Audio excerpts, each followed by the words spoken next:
What you see in my hand right now is considered a felony in most of the lower 48 states. In Airsoft, this is Airsoft, please don't shoot my dog.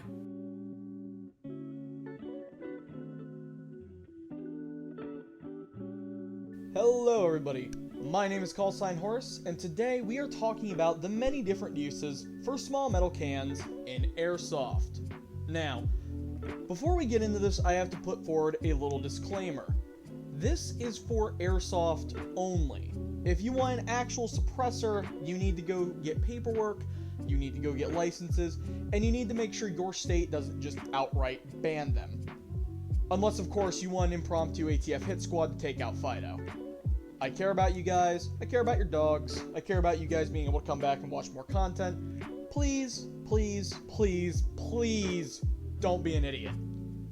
Would it be better if we didn't have to do paperwork? Maybe! Yeah, maybe.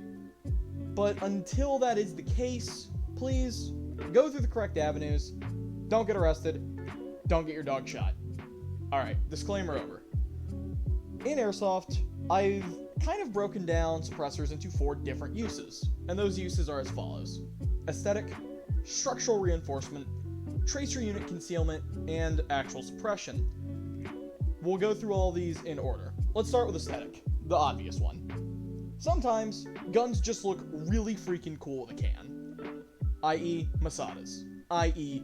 Mark 18s, i.e. AKs sometimes. Please don't do this. Unless you're a Tarkov guy. Don't do this! However, the aesthetic suppressor does come with some minor drawbacks. If you're using one on a gas blowback pistol, for example, it's gonna run like shit. They aren't built to deal with this big heavy can on the end. I don't care that it's only like 1/3 of a pound.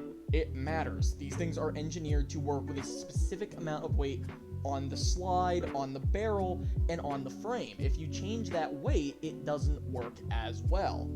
Now, you're probably wondering, well, why doesn't the tactical rail affect it? Well, that's very simple. This thing was designed to take weight. The weapon was designed in mind for this to have weight on it. This, not so much. So, while the aesthetic use is, well, present, it's not exactly useful, and your aesthetic suppressor can actually serve you better. We'll get to that in a second. The second use, structural reinforcement, is only really applicable to a handful of rifles. Let's say you have an AR-style rifle with a free-float barrel in your handguard. Well, sometimes these free-float barrels aren't stable, and it's not good. If your gun does this, you need to fix it. And one of the easiest ways to fix it is to just take a suppressor and stick it on the end. Either it will act as some pseudo barrel cap, or it will fit inside the handguard and keep it from moving so much. I don't know if people in the real world do this, but if you do, please feel free to tell me. In all seriousness, now, this is actually a very good use for your suppressor. You don't want your very expensive $300, $400, $500 toy getting broken because you snapped this weird tube. This fairly inexpensive metal can honestly protects your investment. And of course, if you live in some region where you have to have your orange tip on, tape, paint, or just this. Yeah. Alright, the third use, tracer unit concealment. Now, this one is kind of funny, all things considered, because not every suppressor does this, and some do it better than others. I actually own a tracer unit that sort of looks like a suppressor, but it also has this giant flashlight on the end. It's weird. How do I put this? Some suppressors are weird looking. My favorite example of a tracer unit suppressor is actually the Ace Tech Hornet. As you can see, it's a tracer, it looks like a suppressor, and it lights up at the end, so it looks super cool in CQB.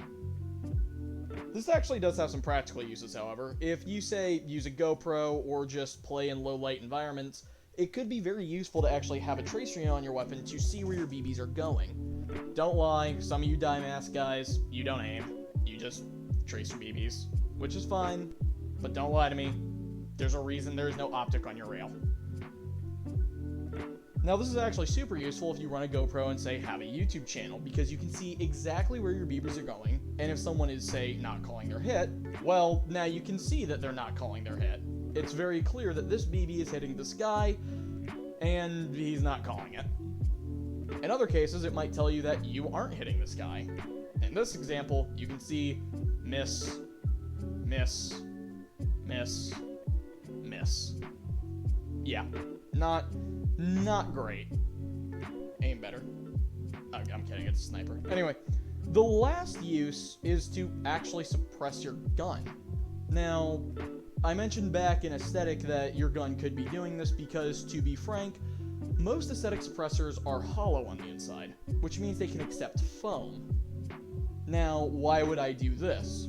Well, if you use a non-blowback gun or an HPA gun, you can actually suppress the gun, sort of.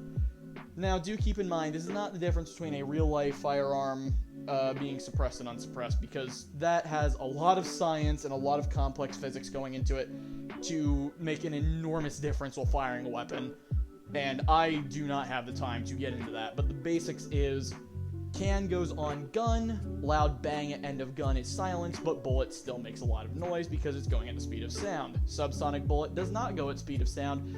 Gun is now only loud because it is loud metal machine going click, click, click. Airsoft is much different. We are not firing BBs at sonic speeds at all. In fact, if you did that, you'd probably get fucking arrested. But what we are doing is using air, and air makes noise. If you want an example of this, simply just go outside on a breezy day and listen. You can probably hear a whistling noise. That is air moving past your ear and causing your ear to pick up, well, the sound of the air moving. Now, BBs do this too, but instead of it just being air moving, it's displacing air and throwing it around. A good example is to have a friend shoot a BB over your head. You'll hear a little bit of a buzzing if it's quiet. Or simply have some guy with a machine gun shoot at you on a field and you're going to hear a lot of buzzing because your cover is on fire. Not literally, but you get what I mean. So how does a foam-filled suppressor work for an airsoft gun? Well, first things first, you actually need a gun that can accept a foam-filled suppressor and make use of it. This means that gas blowback rifles, AEGs, and quite a few Springers are out of the question. Springer's noise comes from, well, the internal of the gun going thwack. When that spring goes forward, it's compressing a lot of air and slamming into, I don't know what this is called, but it's slamming into this, making a ton of noise, and the gun itself is making noise, not the BB necessarily. You can still suppress your gun, but you're still not going to fix the fact that this thing's going thwack every time you pull the trigger. AEGs run off of a motor and gearbox system. It's not the gun making noise, it's the functionality of the gun making noise. Sure, put a foam-filled suppressor on there, it's not going to help so much. This thing is still going to be crazy loud chirping like mad. And gas blowbacks, well, it's the Springer problem but on steroids, because instead of having to recock the gun every time, this thing can just go, and it's the sound of the slide or the action working that makes the noise. Non-blowback guns, however, are not like this. The only sound is made by the trigger going click and the air being released, or CO2, green gas, whatever. When the air is released, it goes all down the barrel with the BB minus a little bit that escapes, but that's not important. It comes down and the air makes noise when it's released from the barrel because of how much it's trying to escape. The foam-filled suppressor absorbs a good bit of that air noise. Of course, the BB still makes noise, but you go from a loud thwack noise to a quiet, just pop. Now, HPA is where this gets really ridiculous, because if you've heard an HPA gun fire without air being connected to it, it sounds like this weird pitter-patter noise. Well, that's because that's the electronic function opening and closing a valve, sometimes way too fast. This is kind of cool, though. Now, how does the foam-filled suppressor help here? Well, see previous example. It's the air traveling down the barrel and escaping all at once that makes the noise. The foam-filled suppressor absorbs a good bit of that air. The only difference here is that you don't have the loud clack of the non-blowback function, you just have the pitter-patter of the HPA functioning. Now, does this take you from very loud, sometimes gun, to movie villain quiet? No, it doesn't. These things will help suppress you and maybe make you far less detectable in, per se, a large battle. It could help you. But if it's you and a couple other guys fighting another couple other guys, it's not going to help you that much. Suppressors in Airsoft, for practical purposes, thrive in chaos. Everybody's shooting, BBs are flying everywhere, people are rapidly trying to identify and engage targets, and if you're not making too much noise, it's in your advantage. Now, how do you capitalize on this? Well, simply become a bushwookie like my friend Caleb Tucker Airsoft, and congratulations, you have reached Ninja. You are now impossible to detect, nearly impossible to hear, and so long as you don't move a bunch like an idiot, well, God mode. Of course, do not be surprised if someone decides to give you some hate when they finally do detect you because, oh, it's that quiet bastard camping in the bush. Oh, look, my gun is a rock and roll switch, and I'm salty. People do this. Please stop doing this. It's not fun. The guy's just trying to have a good time. Look, he's sweating his ass off in the suit. Just let him have this. If you gotta, triple tap him in the back. But don't do that. Come on.